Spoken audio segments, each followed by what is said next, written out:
How's it going there, everybody? It's Mr. Zen over here bringing you guys a brand new One Piece chapter discussion. And for today's segment, guys, we're going to be talking about is chapter 863. And honestly, folks, this chapter was just amazing. One Piece always excites me every single week. Every time that they always takes out a new chapter. And Oda Sensei, I gotta hand it to you, man. Oda Sensei knows how to throw these chapters very well choreographed. He knows how to use every single panel till the end. Because in this chapter, folks, we actually get to see Katakuri actually reveal his Devil Fruit ability, folks. And yes, his Devil Fruit ability was actually very interesting, as he actually has the Mochi Mochi no Mi. In case any of you guys are not familiar with that, Mochi is like a rice cake, kind of like a dessert. Or like an edible dough made in Japan. It's actually pretty interesting. I had it before. It's like an edible candy as well, and it's delicious, honestly. But the way that the way he was introduced, it just seemed like it was just like a variance of Luffy's own attacks, the Gomi Gomi no Mi, because the Mochi Mochi no Mi, it's able to let Katakuri stretch as far as he can, even when it be imbued with Haki. That I personally thought that was actually pretty interesting to see the Mochi Mochi no Mi ability actually being used by Katakuri. Honestly, I was actually thinking that the jelly beans were actually kind of emphasized as his ability. Maybe he ate the jelly no bean no mi, and he actually can produce them through just cutting off his finger or using bits of his fingernails. I thought it was something similar along the lines of that. It might have been funny, but I was trying to put in some logic when they actually introduced that, but no, that wasn't actually the case. But needless to say, folks, the chapter itself was pretty interesting also as we move on in the chapter, as of course what I really want to talk about is Jinbei, folks. Jinbei in this chapter, folks. Jinbei.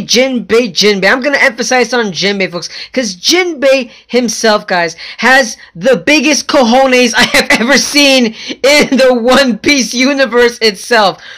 Because he also actually very well explained what Big Mom's powers can actually do by him actually standing up to Big Mom herself.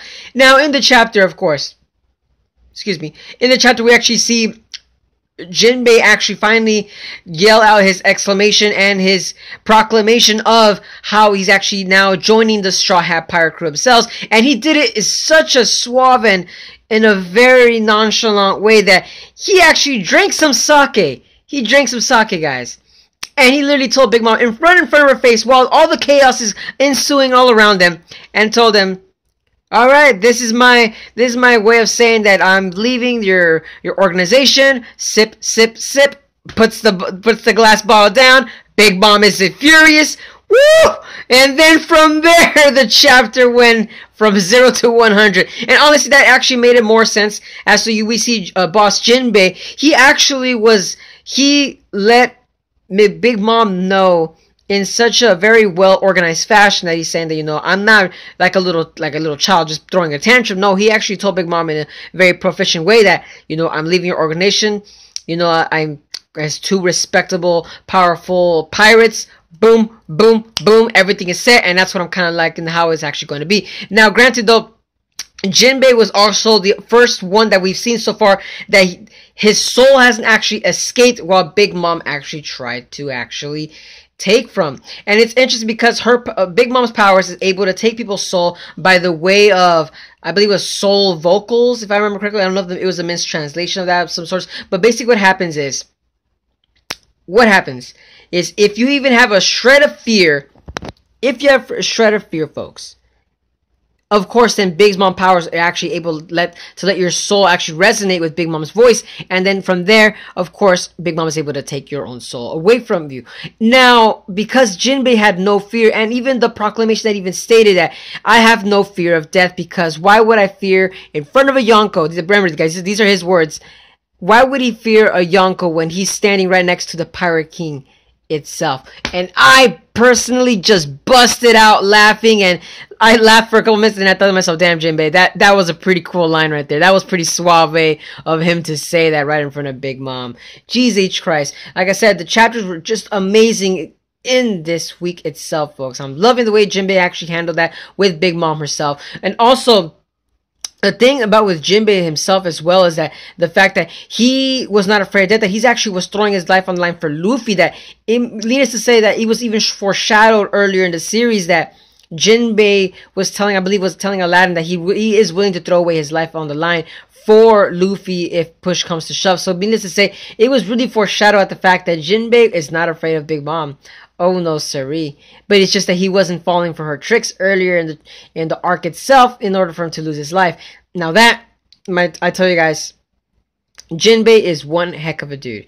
Now, the thing with Jinbei, guys, if he does join the Straw Hat Pirates, I'm giving my theory. Since Zoro is the swordsman and the vice captain, needless to say, no one's really stated that he is the vice captain. Zoro is not the vice captain, guys. You have to remember, he's the first mate, maybe.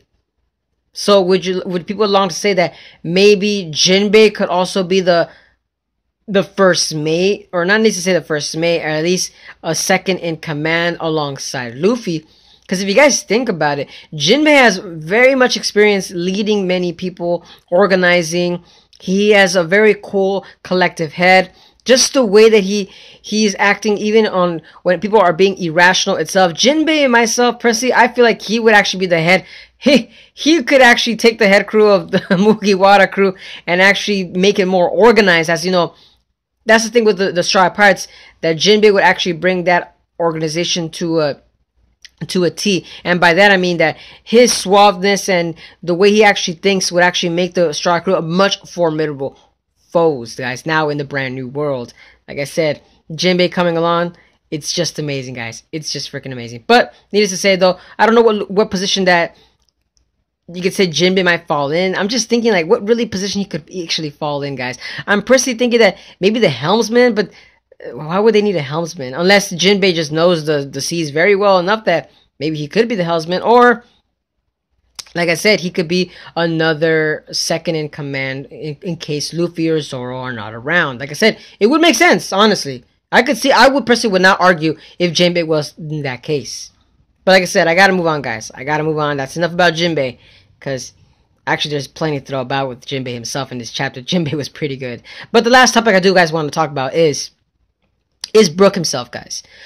Brook in this whole entire arc, folks, Brook has been, needless to say, stepping his game up. He fought against Big Mom. He fought against Prometheus and Zeus. He stole the poneglyphs. He actually was hiding with Pedro. Like everything that, and by hiding with Pedro, I mean that he was actually formulating a plan to help escape themselves away from Big Mom Pirate. Like I said, it's just everything that Brook has been doing up until now in this whole entire arc, it's been overshadowed, folks. Oh my freaking gosh. Brook himself is the MVP of the year. 2017, folks, is the year of the Brook. It's the year of the Brook, guys. We're like 4 months in and Brook is just demolishing Whole Cake Island, folks. You need to say that they're not really showcasing action scenes with Brook, but just the fact that what Brook is doing along the lines that actually makes Brook a very interesting character in this arc.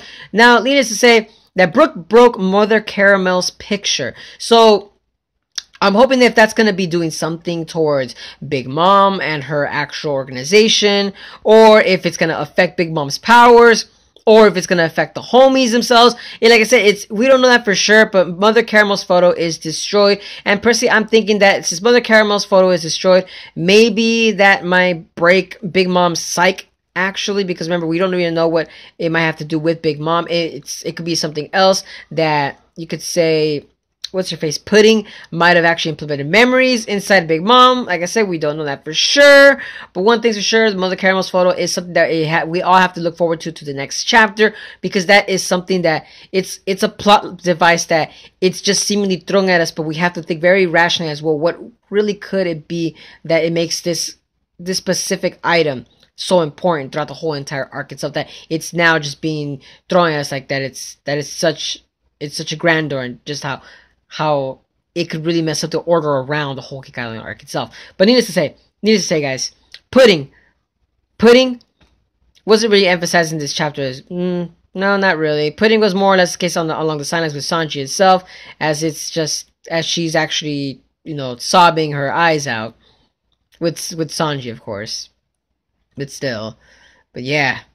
Yeah, guys, like I'm running out of breath here, guys. Like honestly, this is this chapter was just amazing. Honestly, oh my god, guys, oh my freaking gosh. But let me know down in the comments, guys, to what you guys' thoughts on the chapter itself. What did you guys think of Brook actually breaking Mother Caramel's photos? What are you guys' thoughts on what could possibly happen to Big Mom? Will it break her psyche? Will it break her powers? Or needless to say, will it break a spell that's been invoked around all of the homies themselves in the whole Cake Island arc? Or also, what are you guys' thoughts on Jinbei actually being positioned in the Mugiwara crew now that he's officially joined in there? And also, guys, what are you guys' thoughts on Prometheus and Zeus fighting now that they're actually bring about on the table now? Do you guys think that the Vince Folks family is actually going to join in the fight, or do you guys think they're going to just stay on the sidelines, just eat some popcorn or whatever they're having and just having a blast? And last but not least, guys, let me know down in the comments below as to what are you guys' thoughts on Katakuri himself and his devil fruit ability, folks. What are you guys' thoughts on that? Honestly, the Mochi Mochi no Mi doesn't seem like it's a very powerful ability, but in the hands of a very smart opponent, it can be a deadly weapon, guys. But like I said, that's it for today's segment, guys. And as always, guys, if you guys enjoy my content, don't forget to give a like, comment, share, and subscribe for more One Piece chapter discussions. And as always, guys, hope you guys are having a wonderful day. But this is Mr. Zen, signing out.